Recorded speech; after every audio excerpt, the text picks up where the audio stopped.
Hello. Hello, how are you? I am doing good. I feel like so much has happened.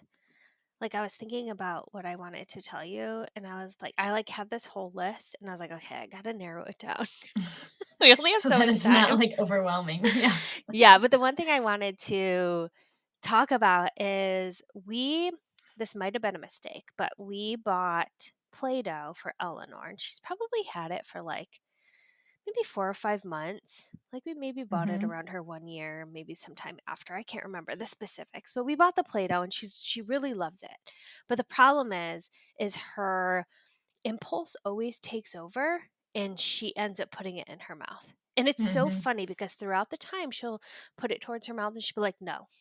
Like, she knows she's not supposed to. She'll, like, she wants to, and then she's like, "Oh, no, I can't." And then at some point while playing, it wins. Now, I know it's not toxic, but it's not something I, like, want her to put in her mouth.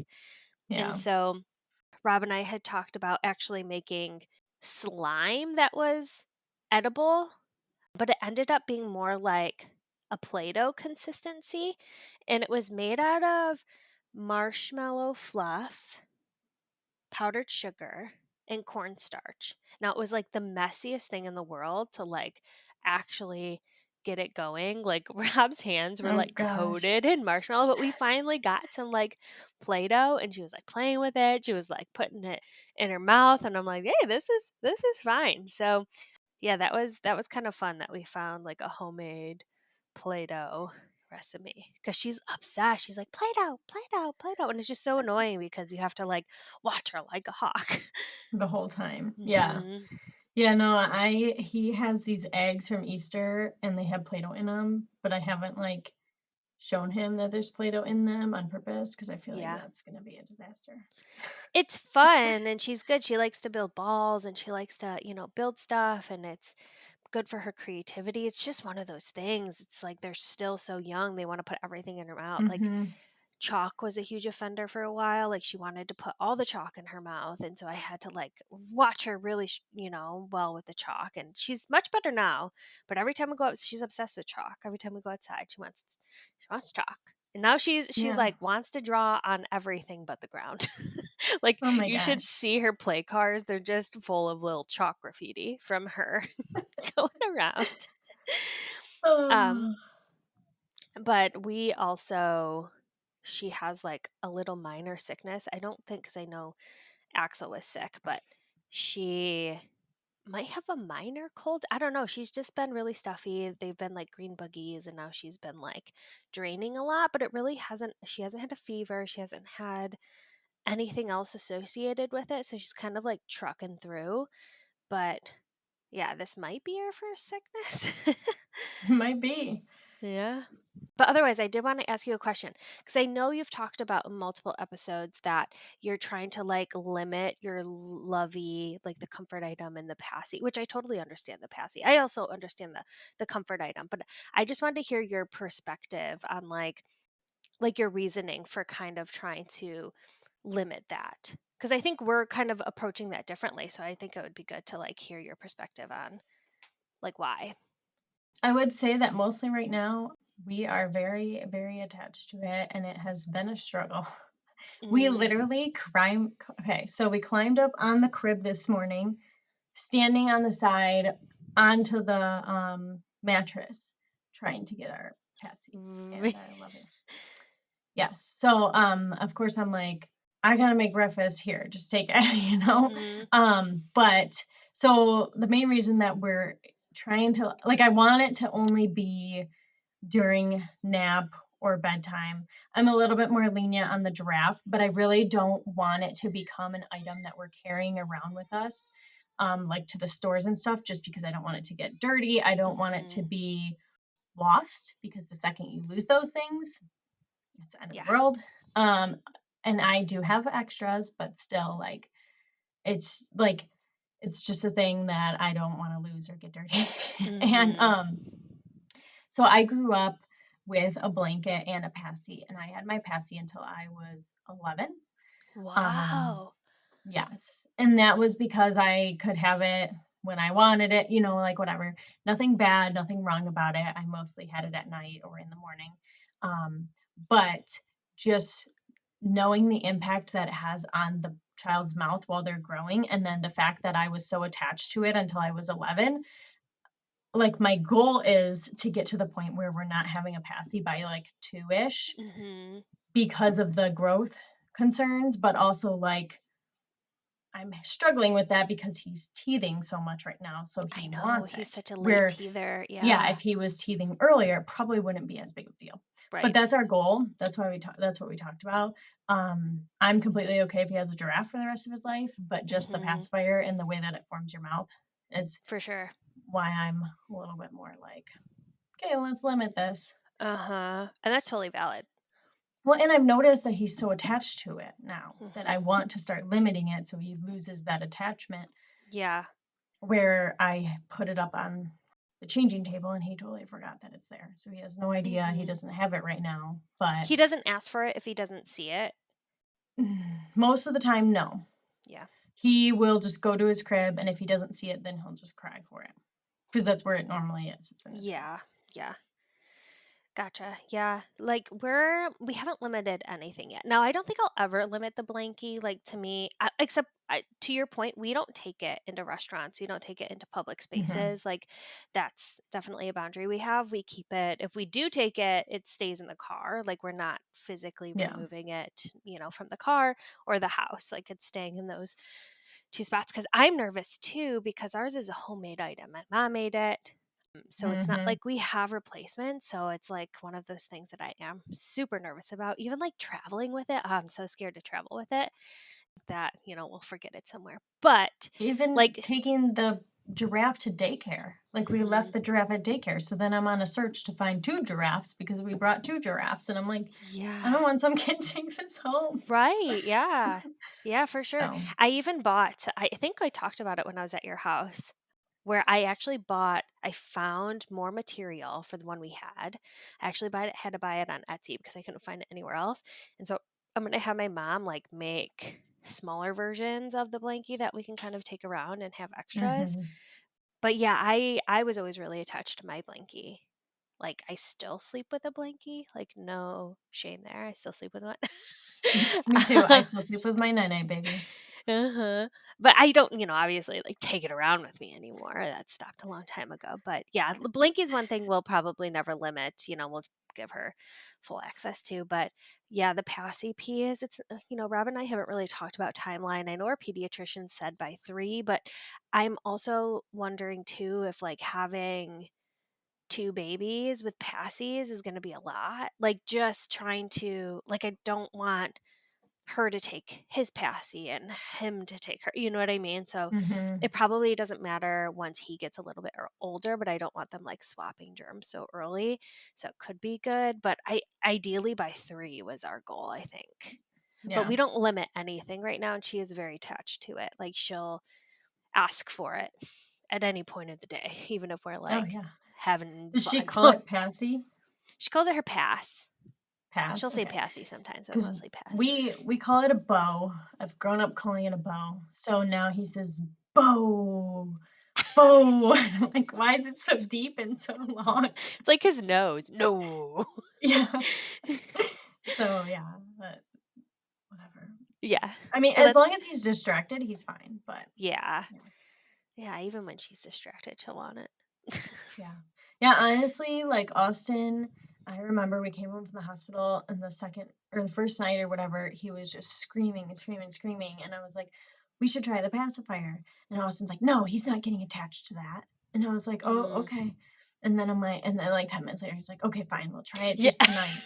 And then we tried it, and I'm like, "Okay, see, it's working perfect." And now he's, like, all about the pacifier. "Just let him have Ye it. He's teething. Just let him have it." I'm yeah. like, "Okay." Such a comfort item. It's like it's so hard. It's so hard to, like, I don't know, break that. Well, and I would rather them be attached to the pacifier than their thumb, because you Yeah. can't get rid Can't of your get rid of thumb. that. Yeah. Yeah, And for it's like sure. a soothing thing, so I totally get it. I just have a strong opinion because I was so attached to mine for so long. Mhm. Yeah, did you have any issues with, like, your teeth and stuff?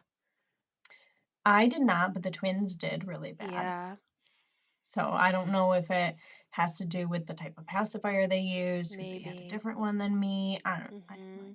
Interesting, Plus yeah. plus I used mine upside down, so I don't know if that had a different impact on me. Oh. Like Mhm. like swapped upside down? Or like, what do you Yeah, mean? so, you know, well, I know Eleanor and Axel use the ones that are like universal, Yeah. so it goes either way, but there used to be the ones where the top had the circles and, Uh-huh. it was, like, pointed up, so Yeah. I always had that upside down. Oh, interesting. Huh. Yeah, Hmm. so I don't know if that did anything, but yeah, Maybe. whatever. Speaking of Eleanor being sick, Mhm. Axel's sick again. Right now, I mean, we have, like, kind of a horsey cough, but it's, like, very it's not as often at Yeah, all. good. And, he's draining just a lot, just draining, draining, draining. So, I think we're over the hump of it. Over the weekend was, like, the weekend into, like, Monday, Tuesday was the worst, but Mhm. I don't even know where it came from, but That's what I yeah. was thinking. I'm like, unless she has a sinus infection. But I mean, I guess summer colds are a thing, but it's still always so weird when colds happen in the summer. I just, like, Also, I'm so oh, go ahead. I was gonna ask how his ears were because I know he. Oh, they said they are good. They look Oh, good. perfect. So that, Zyrtec that we're using to help Mhm. keep it, like, not inflamed and keep things draining is helping a lot. Oh, good. Yeah. Because whenever we see him start to get a cold, we'll just give him some Zyrtec for a couple nights and then just drains it all out and he's good. That's, like, one thing. Are there like cold medications for their age bracket now? Because I know there was a period where like there was nothing. Like, when do they start? Are they able to start taking that stuff? I guess now Must be because the now. doctor Yeah. prescribed it. Yeah. But yeah, I mean, that's allergy medicine. So maybe he does have some sort of Oh, maybe. Yeah. allergies. I don't know. Hmm. When he was super like draining, he couldn't sleep. I gave him some Benadryl to help him just like dry that up and help with his throat because I think his throat was hurting. But yeah, I mean, he slept fine with that. So of Yeah, course, that's good. probably knocked Well, him good. out. But yeah. Oh, and then I went on the bachelorette trip this past weekend, so that was good. Side twist, my sister adopted a cat at one of the wineries. Such a So your family thing to do to adopt a cat out on like your I was just bachelorette so trip. confused because I was like, where did this cat come from? I didn't see it in the winery. But yeah, so we adopted or she adopted a cat. It was really good celebrating her. I was just exhausted. Like I'm just tired and exhausted and just catching up. Yeah. Go. I mean, I can. I know this is true for you too, but like going out like that is not something that we do anymore. Like when you were Yeah. telling me about it, I'm like, oh, I'm just tired. Like just thinking about going out past 9 o'clock. Yeah, or being awake past 9. Yeah, no, I know. Hmm. It's so crazy how our lives have shifted. Yeah, they've changed a lot. Where, like, before you used to be like, "Okay, let's go to dinner at, like, 9 or 10." Yeah, it was like you didn't leave the house until after that point. Like Yeah. now we're like, oh no, I'm sorry, I'm not No, leaving. if you're not doing dinner at, like, 5 PM or earlier, probably not going. Rob made a new recipe yesterday, which was really good. It was like chicken, orzo, had broccoli and carrots in it. I don't know, it was really yummy. But because it was a brand new recipe, didn't know how long it was going to take, so we didn't eat dinner till like 7:20ish, and I was like dying. I'm like, oh my gosh, Like, "I'm hungry, feed I me." know. But I'm not complaining. I'm like, he cooks all the meals. I'm just gonna sit down here and hope it's done soon. And have a snack. Hmm.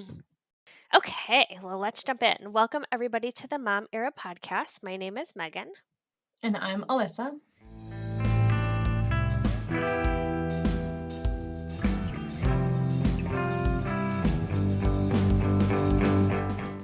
And today we are exploring the vital concept of boundaries. So, those invisible lines that protect our well being, they maintain our friendships, and define our personal space. So, boundaries aren't just about saying no, they're about setting the stage respectfully and having healthy interactions with our children, our partners, our extended family, and even ourselves. Yeah, so join us as we share our own experiences and practical tips on why boundaries matter and then how to effectively establish and maintain them in our daily lives. Yeah, boundaries is an interesting one to me because I'm not going to say I'm not like good at them, but I've not really had to set them because I think everybody I surround myself is pretty respectful. But I think once having a kid, I was like, okay, I do need to start thinking about boundaries a little bit. Hmm. Definitely changes. Yeah, yeah, and you have different thoughts on them, I guess, Hmm. once you have a kid too. Yeah, for sure. So, before we dive in, what are boundaries? Why are they important? So, boundaries are the limits and rules we set for ourselves and others to protect our personal space, our well being, and our relationships. So, they define what we're comfortable with, essentially. And boundaries can be physical, they can be emotional, mental, they can be digital, and they help us maintain a sense of self respect and autonomy. Yeah, establishing boundaries allows us to maintain healthy relationships, ensure there's mutual respect, and prevent conflicts by clearly defining acceptable behaviors, protect our mental health, help to avoid stress, resentment, burnout. They help us be effective parents by making parenting more effective by establishing clear rules and expectations, which helps children understand their limits and behave appropriately. And then they also protect our physical and emotional safety because boundaries ensure that we do not feel violated or taken advantage of. Yeah, so maybe we can talk a little bit about our experiences with boundaries and how we have set them and how it has helped us. Do you want to start? Yeah, I can start. I've set boundaries with work, and this has helped me be able to separate my work and my personal life. In terms of the boundaries I set, like if someone's messaging me at 5:01, 4:55, after the time that I've already walked out the door, I'm not answering. I've closed my work for the day. I will respond tomorrow. That was something prior to my child that was very difficult for me because I would just respond because I knew the answer. It was very quick. And if someone needed something, I'd like want to help out and like respond and get them the answer. But unless someone's dying or it's affecting something that is going to happen in the morning, it's waiting until tomorrow. I'm not a surgeon, so I'm not in a hospital doing anything uh, that's affecting someone. So that has been very helpful for me from a work life balance perspective, and then also to mentally just separate work and personal life. I'm manage my commitment levels, so I kind of copied this one from you, but in terms of what I'm committing to, like I had to do it again for I think this upcoming weekend. There was two events happening at the same time and I had to make the commitment to only one because it doesn't make sense Hmm. to try to go to both with a baby who also needs a nap where in the past I would try to go to all of them to make everyone happy, right? And it's just exhausting. So I Yeah. make sure I set those between Austin and I and what we commit to, what we're going to, and what we're available for. And then lastly, I also set boundaries within like family and friends. So family and friends are very important to me. I prioritize those relationships. I also am an older sister, so I tend to take on that role of making sure everyone's okay, making sure everything's going as well if someone needs me. And so I've had to set boundaries in that area because if they're calling because they need to talk through something at bedtime, I can't do that. Or Hmm. sometimes I would be laying in bed and they're calling at 9 o'clock to talk about something that can wait till tomorrow, or that's when they got to whatever they were available to talk about it. Sometimes I'm not available. Sometimes I'm already in bed having just quiet time with my husband or talking about what our week looks like. Hmm. And so that is where I love my family. I'm very involved with my family. And so that is something that I had to step back and take some boundaries in because I'm almost too involved where it's mentally like Hmm. exhausting. Yeah. And I don't know why I'm so out of breath while I'm talking, but we can blame this baby. So. It's probably honestly our bodies are like yesterday, sorry, side tangent. Yesterday there was a point in the day where I was freezing. I was so cold. And then, like 5 minutes later, I was dying of heat. I'm like, "I am so hot. What is going on?" Oh, yeah, it's up and down all the time. Mhm. My boundaries are very similar to yours. I was trying to think back because I know a lot of people put boundaries around like the hospital and having a newborn. And I was trying to think back to like what mine were at Mm, that time. I remember setting a boundary that I didn't want anybody in the hospital while I was like in active labor. And I know I just wanted it to be like my family, me, Rob, and we would kind of go through that together. I mean, if anything, I would have been okay having my mom, but then I know Rob would have wanted his mom, and I just didn't not that, like, I wouldn't want Rob's mom there, I love her, I think it was just, like, a comfortability thing, I only wanted, me and Rob, so I did have that boundary for myself, so his parents did come before I got into active labor, they kind of hung out. Well, I guess I never got into active labor, so they did come and hang out. And then my parents and his parents came afterwards to meet Eleanor in the hospital. But I wouldn't have invited like a bunch of people. I love my brothers. I love his brothers. I don't think I really would have invited all those people to the hospital, but our parents are really important to us, and we wanted to make sure they were able to come if they wanted to. In terms of newborn, I'm trying to think if there are any newborn ones we really did. I just remember being kind of out of it. And I remember there was a period where Rob's brother from Georgia was like questioning maybe if he could come and stay because they always come and stay with us when they're in Michigan, at least maybe for a day, so that we could see them. And I remember I was like breastfeeding. It was so early. It was like month 2. And I was like, I don't think I can have like other people physical, like my boobs are out. I'm like never wearing anything. Like, I don't know if I'd be mhm, comfortable with them like overnight while I'm up and down. So that was, I remember, a boundary I set. But otherwise, like when people came and visit, they were generally pretty respectful. I mean, obviously, boundaries around like kissing the baby and that kind of thing that are health related, but I didn't really have to set too many boundaries. Like I said before, our families are very respectful, and so I don't ever feel like they're kind of pushing the envelope to the point where I have to be like, "Oh, whoa, whoa, whoa, no." So, yeah, that was kind of the early stages. I also set boundaries around work, and this was also a little bit of a change for me. I think I was okay at setting boundaries prior to having a kid, but after having a kid, it was like, okay, these are actually my boundaries.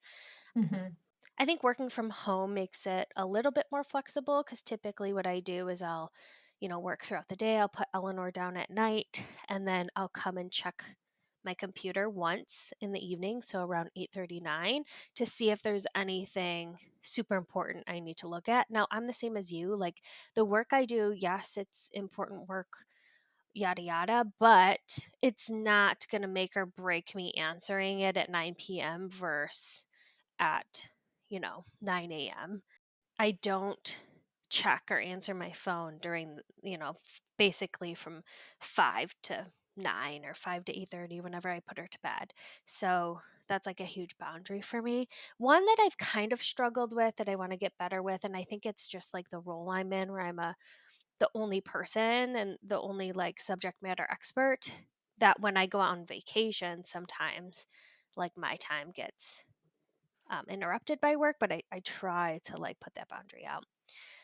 Same with you, commitment level. Like what I commit to is very different. And I think that goes for what I'm committing to in terms of like things going on. Like if a friend invited me out to like a basketball game on a weekday or something, like weekday stuff is generally a no for me unless I'm like feeling super energized and that's not very often.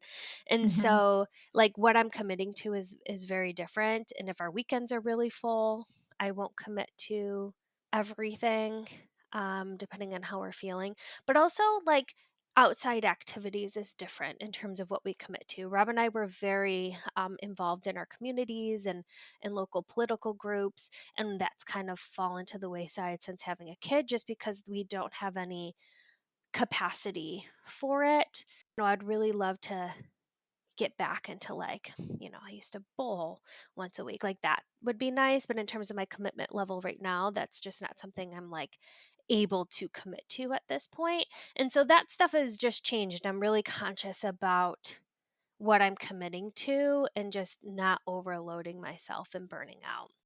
I would say I'm the same as you, like, friends and family, I've put some boundaries around. Now, I haven't, like, necessarily voiced them to my friends and family, but I've just changed the way I've communicated.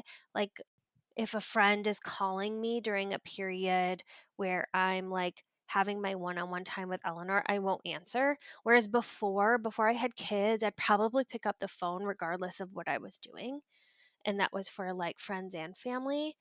And I think a lot of my family does kind of lean on me for certain things. Like I help with a lot of like resume stuff, or I help with a lot of interviewing and whatever, like that kind of stuff. And when they would send me like a resume to review, I'd usually like review it as soon The as next day, possible. But yeah. yeah, but like my time is so precious to me now, and I'm like, okay, I'll get to it when I get to it. And it's just a different, maybe same thing as like a commitment level. I'm like not committing to these things immediately, but I still want to be there for my friends and family. It just looks a little bit different. Mhm. Yeah, no, I think the newborn piece you mentioned was a good one too. But I think that's a good one too because I had, I guess thinking back, like I had limits on who could even be in the hospital. So like, I don't think you had as many limits as I had. I could have my husband and then one other person. And so Oh that yeah. immediately Mhm. was my mom. I couldn't have other people coming to visit. Even they couldn't like switch out, but my dad came and visited anyway.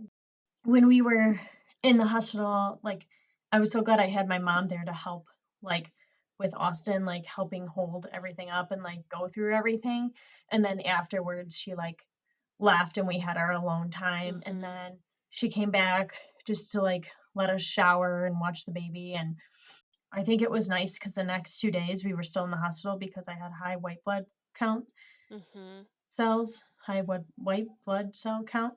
So we had to stay another 2 days, but it gave us like that bonding time before other people got to meet our baby. Yeah. Um, because we couldn't have visitors. I feel like the second time around, I probably wouldn't have visitors in the hospital again. I'd rather just have everyone come over when I got home. Mhm. Even though that's overwhelming, I feel like in the hospital is even more overwhelming because I'm just like, I just went through it all. I just want to be in this space, like, recovering with my baby, like, I just Yeah. don't want people coming in and out, but Yeah, and the yeah, that's a thing good about the one. hospital too, there's 1,000 people coming in and out of that room that like you barely have any time of privacy, and then Mhm. adding visitors on top of it's a lot. Yeah, and, like, I get that they're helpful, but it's just Mhm. also, like, you're adjusting, Yeah. so, yeah. Yeah, luckily, like ours, I'd probably do it again if our parents wanted to come to the hospital, they definitely could. But again, they were so respectful and they didn't stay a long time. They just kind of like, maybe hung out for a half hour, and it was like a perfect little little visit. But yeah, having everybody else meet at home is just so much, you're in a safer, more comfortable place. You're not being poked and prodded, and yeah, much better. Mhm. Well, and I have such a large family that it would just be revolving all day long, Yes. so It's crazy though because I feel like historically, like I have pictures from when I was born and there was just like everybody in the hospital. yeah, everyone went to the hostospital. Yeah, I'm I'm like, like, maybe they just didn't know how to set boundaries or they didn't care. I'm not sure. I just don't wanna be seen when I'm in the hospital Mhm. because I don't look that good. Yeah. But we have some tips for setting boundaries as parents that we wanted to go over as well. So, one is self care. Setting boundaries helps parents carve out time for self care and prevent burnout. It ensures that parents have energy and mental capacity to care for their children effectively. I'd say that this one's hitting home right now. Now that I'm pregnant, like I just need more of that time to like regroup, whatever, Yeah. because I just get burnt out so much easier. I think it's mostly just because first trimester tired, feeling nauseous all the time, but I'm just getting burnt out very quickly. I feel that too. I know our bedtime is much later than your bedtime, and like, the evenings feel so like, I love Eleanor, I love all my time I spend with her, but the evenings just feel like they've been dragging on, and, like, it didn't feel like that prior to getting pregnant, like, it was Mhm. just like, "Oh, this is easy," but I think now that I'm so exhausted, like, it would be nice to have maybe an earlier bedtime, I don't know. I'll Oh, maybe yeah, think about someone that. asked me about that a couple weeks ago, and, like, they were talking about, like, just the flexibility of having the baby being able to sleep, like, on the go or, having to Mhm, leave so that he can go to bed, and I was like, "I will never change my bedtime routine. I love my bedtime routine. My baby sleeps through the night. If he stays up late, we just take a little extra nap.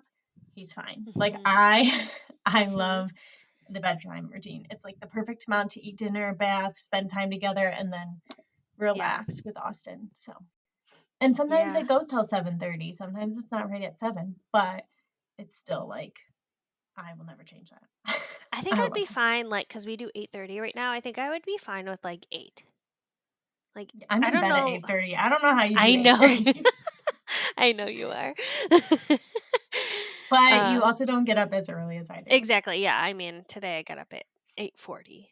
No, I got up at 7:30 because I woke up with her, but, like, on my sleep-in days when I work, I don't get up till 8:40, and then I get 20 minutes to get ready for work, and then I log on. Another thing to think about for setting boundaries as parents is just personal space. So, boundaries help parents maintain their personal space and privacy, which is crucial for their mental health and well being. I noticed after I had kids that, like, being around people for a long, it's just, you feel, I should say, I feel like my energy is just like completely spent so much sooner, and I feel like I need just like that bubble to myself. Like, I feel touched out, I feel like overstimulated. And so that personal space is like so important to have. I get so overstimulated so quickly, and I was never like that. Like, I was the chatty, get to know people type person, Hmm. which is so weird. But I'm Yeah, just you like, were. get me out. Like, I know, it's like, I don't want to stay here long. I just. it's weird. It's weird. So it's Hmm. nice when you have people or friends that understand that and feel the same way. Because I think it's hard sometimes with like younger friends that I have, or my sister that doesn't have a kid, just because she doesn't understand that, like how you Hmm. feel and what you're going through.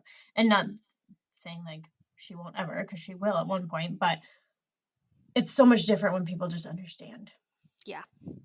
Yeah, and it's hard to understand until you go through it. Like, that's just what I'm learning. Like, your perspective does like a whole 180, you know? Hmm. Yeah. Another one is work life balance. So, establishing clear boundaries between work and family life helps parents manage their time better and reduce stress. This is a big one, I think, for both of us that Hmm. it was just a no brainer that we just Yeah. set those boundaries. Yeah. Kind of had to. It was, I mean, I think for us it was a natural shift to, from work to mothers, but I think some people have very demanding jobs and have to like put in those boundaries and be very strict about Hmm. them, which can be hard to do. And mentally, it's hard too at first. Hmm. Like, I remember mentally, like, just going back to work and like expecting to be able to accomplish what you could pre baby was different. So, Hmm. Well, and it's hard because I feel like the society we live in, essentially puts a lot of your worth on your job. Like, who you are as a person is like, you know, how promoted you are, how much work you do, or how productive you are. And it's really jarring to then become a mom and be like, okay, I'm no longer prioritizing this in this moment. And it's very difficult to come to terms with because society is telling you your worth is kind of based on that. And so it's hard. hmm. Hmm. Yeah. Another one is modeling behavior. So, by setting and respecting our own boundaries, parents model healthy behavior for their children, teaching them the importance of self respect and limit. So, if our children are seeing us set boundaries with people, they'll also learn that that is something that they can do and it's important for them. Yeah, and that's hard, especially when you're going through, like, the middle of toddlerhood and, like, trying to make sure you're modeling the right behavior, but you're also, Mhm. like, overstimulated and done with the day, so, yeah, that's hard. That's It hard. is hard. Yeah. I definitely try to model as much as possible in like all areas of parenting, but yeah, it's successful, I would say, most of the time, and then there's definitely times where I struggle and that's okay. I think I read or I like heard somebody online. I don't remember what the percentage was, but it was much lower than I expected. That if you're like doing, I don't want to say right necessarily, but if you're doing like the best you can for, X percentage, maybe like 60% of the time, then your children tend to grow up as healthy individuals. Like, I was like, oh, that's pretty. Now, I don't remember if it was 60%, but I just remember reading it and being like, oh, good. And then we have tips for setting boundaries with our family. Yeah, because this is the hardest, I feel like, Yeah, because or it can be. you go from your family and what you were a part of to making your own new Hmm. family, which I think can be hard, and sometimes I get checked on this too because I was so close with my family that, like, I expect them to, like, feel the same way I feel, and, like, they have their own little families now. Like, they're Hmm. getting married and having kids and doing their own thing, so there are going to be things that are different, but Yeah. reflect on your needs and recognize your limits and what you're not willing to tolerate. Yeah. It's, I think, good to recognize your needs. Now, this is something that's been like difficult for me that I'm trying to learn how to do and just know your limits. Now, I think once you have a kid, your limits become a little bit more noticeable because you hit them much quicker. But like just knowing those things and sitting with those things and understanding those things about yourself is like really important to being able to set boundaries.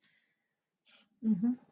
So, another tip is to communicate your boundaries clearly by being direct and using I statements. So, making it a personal, non-confrontational type of statement and staying calm. You have to remember that your boundaries that you're setting them for yourself, and obviously you are kind of setting them for other individuals. But these are, I don't want to say you're setting them for other individuals. You're setting them for yourself, and you just want to be very direct. Like, this is a me thing. This is not a you thing. Like, Mhm. you know, I'm tired. I can't go. Like, type of situation. Yeah, and sometimes I tend to be direct and it comes off in a way that I might not mean, but my family might know that I don't mean it that way, but other people might not. In case like some friends don't. So always make sure you're being like you have calm here, but also like genuine.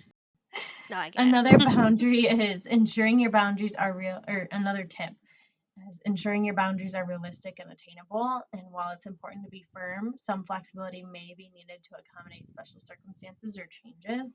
And so this is one where I have very specific types of food pouches that I would feed my baby, or type of things that I would allow my baby to eat or whatever.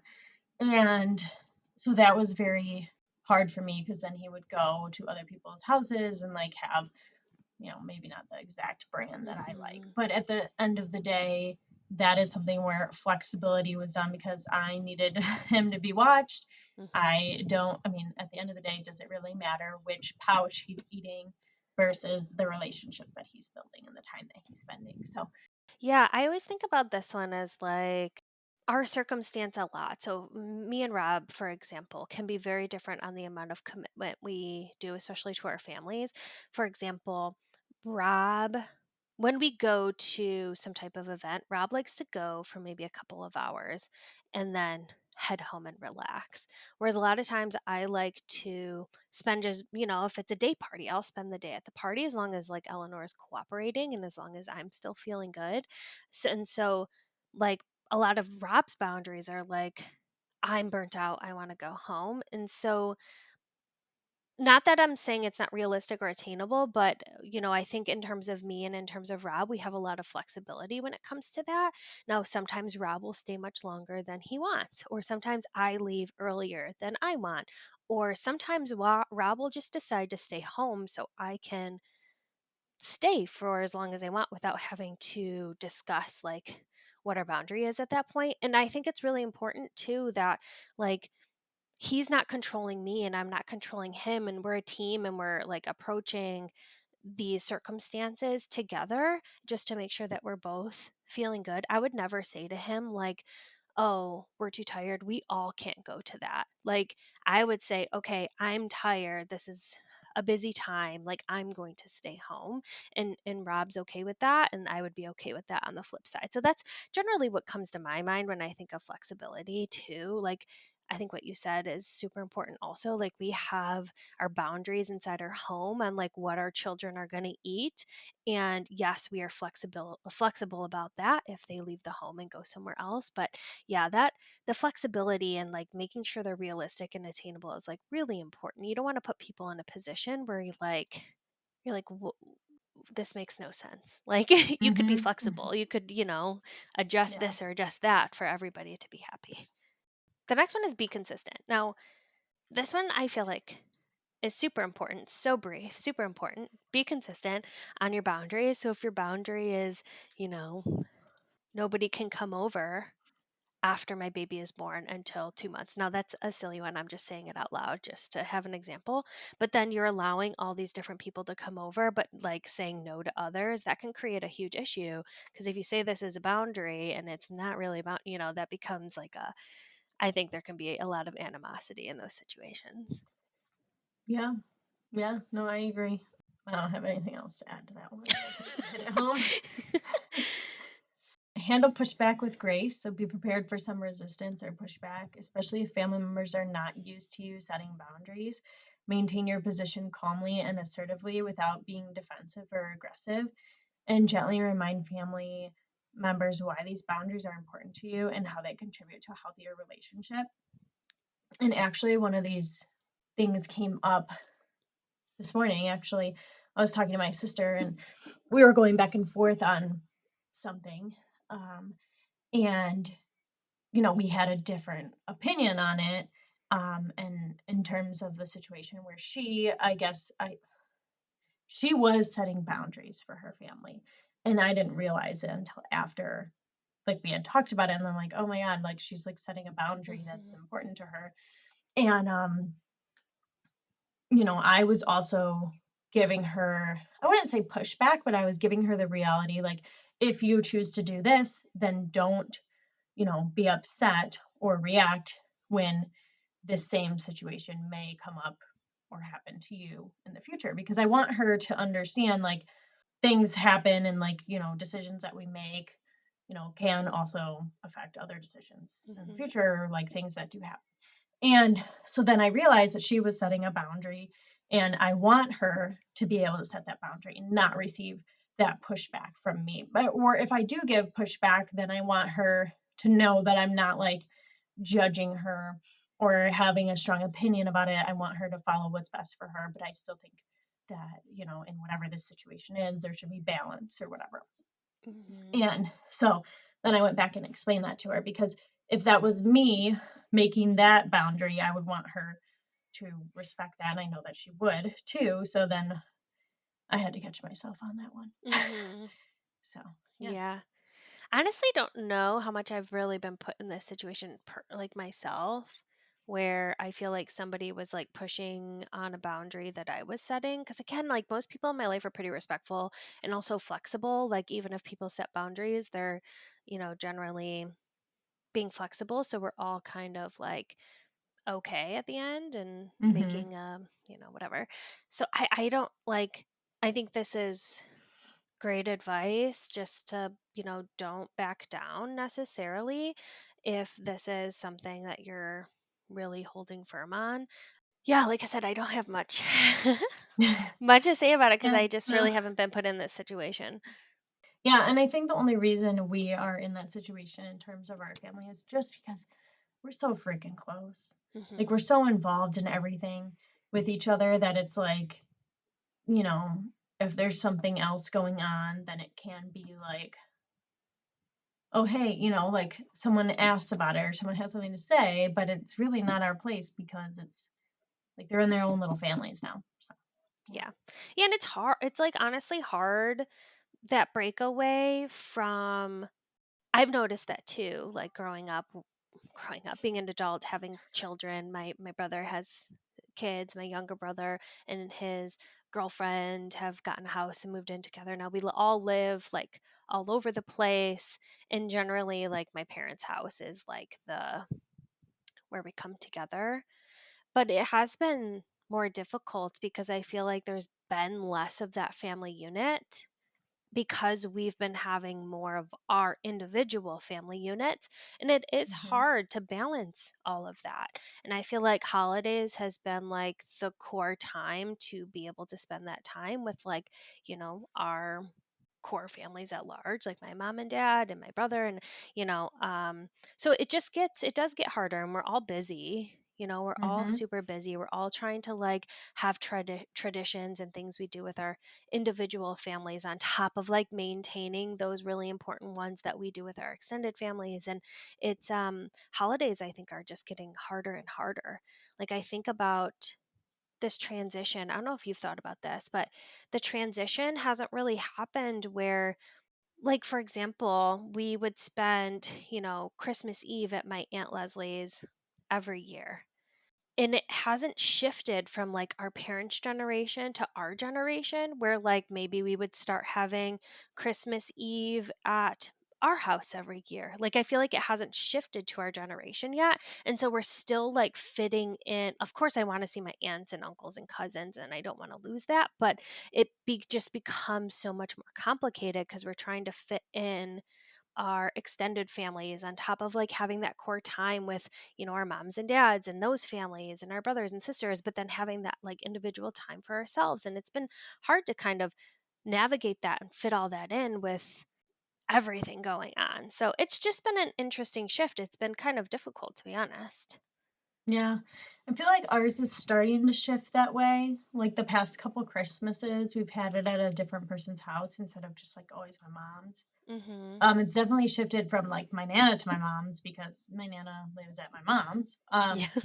But like, and then even like Thanksgiving, I feel like Thanksgiving is the only thing that's consistent at my aunt's. But every other holiday is like, okay, who wants to host now? Mm, yeah. So I'm starting to see that shift slowly. Yeah. Which is nice. Like I kind of want that shift to happen. I like going to my mom. I'm like, "Can you just do it all?" I know it is nice to like have somebody else do it. Yeah, I'm not going to complain about that either. Well, thank you everyone for joining us. We hope our experiences, tips for setting boundaries with family, tips for setting boundaries as parents, even in work situations, were helpful. Yeah, we this was a really interesting episode. I feel like because sometimes you don't always think about Mhm, the boundaries that you've set, and like even looking back on the first year of their lives, it's like, oh, mhm. okay, we did it. We set the boundaries. We made the changes. Yeah. Yeah, for sure. So what mom era are you in? We should go into Oh, yeah, for those. some reason, I'm, like, not remembering our mom era. Our mom eras were soft launching potty training. Okay, So so you're already launching it. You're doing it. yes, we've soft launched it. Yeah, so we bought a potty, and Okay. we've tried. So not that she was, like, scared of it, but she, like, wouldn't sit on it, so we took the first few days getting her comfortable, like, sitting on it, knowing what it is. So funny, she would, like, the way she would sit on it, like, she wouldn't just, like, go and sit down. She would, like, put her hands on the ground and, like, lift her leg up over it and with her, like, butt in the air to, like, get to it was just really funny. So, like, we're trying to just get her comfortable, like, with it right now, like, her sitting on it.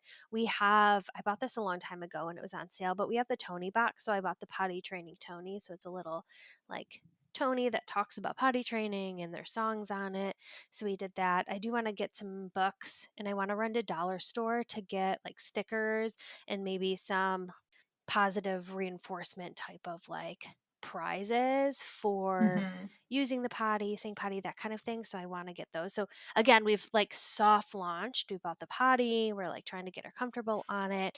My goal is to get her fully potty trained by 2. So she's 18, almost 19 months. So we have definitely some time. So we're going to see how it goes. She's pretty good at like announcing when she needs to go to the bathroom. So I think we just need to get her knowing to say that to go on the potty.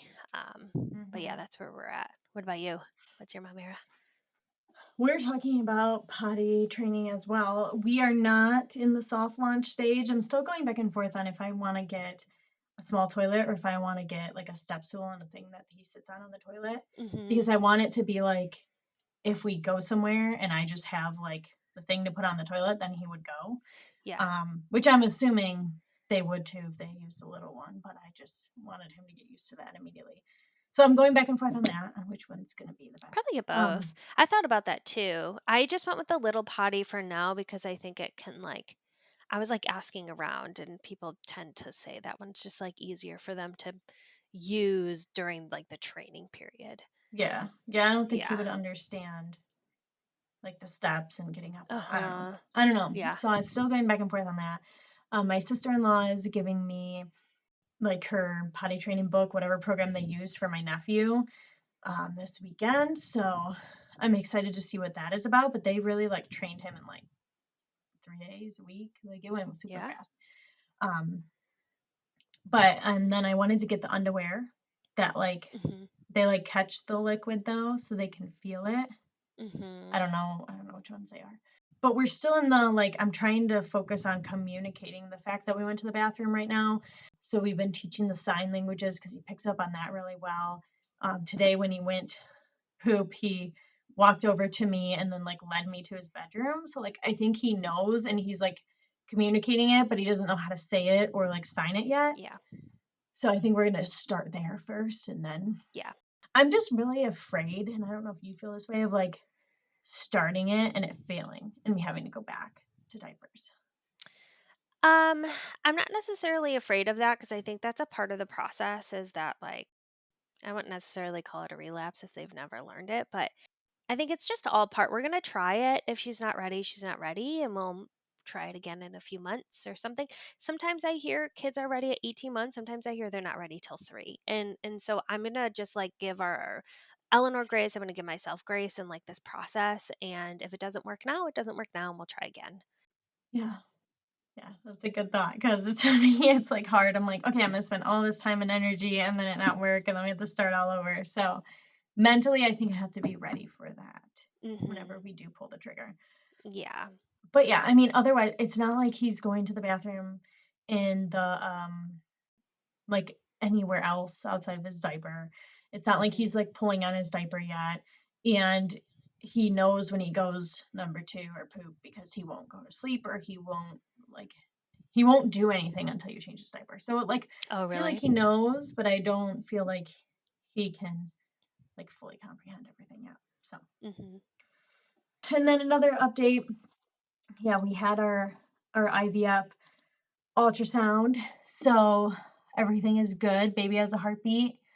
Baby is Yay. growing. So yeah, right now I'm just like waiting to graduate from IVF. I have or from the infertility clinic. I have like one more ultrasound, which is in 2 weeks. So I think it's like right when I hit 10 weeks, I have the ultrasound. And then Oh, at yeah. that point, I can stop the pills and the shots and kind of just go on to a normal pregnancy, which I feel like the shots, the progesterone and oil shots, give me so many more like nausea, Yeah. constipation, like tiredness than like just my regular body progesterone because I'm like doubling Mhm. it. Yeah. So I'm just so ready to be done with those. Yeah, I bet. I just don't wanna be, like, poked literally every day. Ugh, yeah, no, it's a lot. And I accidentally, because alternate sides every day. And yesterday, like I iced it, and then Austin was about to do the shot. And he's like, "Didn't we do this side yesterday?" And I'm like, "Oh, Oh, no. we did." But he like just, did it anyway. And I'm like, Didn't even "Ow." Like, so like, yeah. Oh, Now my jeez. right side hurts really bad. But Oh. we'll go back to switching on and off. That was just an And you're how many accident. weeks right now? 8 weeks 8 today. weeks. Okay, so you have, like, 2-ish more weeks of this. Yeah, next Okay. week. And then the week after is my ultrasound, which is on like Tuesday. So hopefully after the ultrasound they just say, "Oh, you can end meds and you don't have to keep Mhm. going until Fridays." Yeah. But That'd be nice. yeah. Well, yay. Yay, yay, So we'll yay. see. You're We're almost moving along. graduated. Mhm. Almost there. And then you go back into like normal pregnancy and yeah, it's Mhm. very different. It's a very big adjustment for anyone that's going through infertility because you're like so closely monitored and then you just go like, "Okay, we'll see you back in a month." Yes. And you're like, "Wait, what?" I know. I know. I feel like this time around, it's not that it's been, like, smoother because I had a smooth pregnancy last time, but I feel like they saw me much more frequently last time. Well, you were I at don't know, maybe not. MFM last time, right? I'm still at MFM, yeah. Oh, okay. Yeah, I feel like I had so many more ultrasounds between the first one where they, like, confirm everything and the anatomy scan, but this time I've had 0 scheduled between all that. I Hmm. mean, they've done one at my appointment, but yeah. So Which oh, next I don't is your know, I'm much more anatomy chill with scan. this one. Yeah. What was that? Next is your anatomy scan. Yes. Yep. Yeah. Yeah, that's always like the biggest hump I feel like to get over. And then it's like getting to like the third trimester because it's like, okay. Yep. But I just feel so pregnant right now. I feel like I'm at or over 20 weeks at this point. That's just like how my body feels. Oh my gosh, I can't like button my pants all the way. And I know half of it's bloat because my baby is Mhm. the size of a raspberry. There's no way that it's like making my belly that Yeah. big. But like I literally like have to unbutton my pants in the car because I can't. I can't. Yeah. Ugh. I know. That's how I feel too. I just feel I don't know. I just feel Do very you pregnant. have like a bump already or no? Yeah, I mean, I could just tell like above is yes. I feel like I do. I don't think it's like huge, but it just feels like I know you normally don't have a belly of fat because you're skinny, Oh like no, super I do skinny. now. It's all just like a Well, bunch of skin and yeah. bloat. Yeah. Yeah. And it just feels different. Like that doesn't feel like hard or it doesn't feel like it gets in the way, but like my bump now just feels in the way. Like I feel like I struggled to get up and down off the floor and I'm not even like huge. I'm just like it just feels in the way. It's just in the way. Yeah. Yeah, no, I feel like I can't even breathe. And I'm like, there's nothing going on Mhm. here. It's I not that know. bloated. Why can I I not know, breathe? right? So, I Ugh. feel like 3rd trimester we're going to be like, "Ow." Yeah, we're gonna be dying. Mhm. But thank you all for joining the Mom Era podcast. Feel free to add us on Instagram or TikTok at momera_podcast or email us at momerapodcast@gmail.com. We'd love to hear any boundaries that you set with your family or experiences you've had and how we can, or if there's anything we can share. Yeah. So thanks for joining us. Have a great week. Bye. Bye-bye.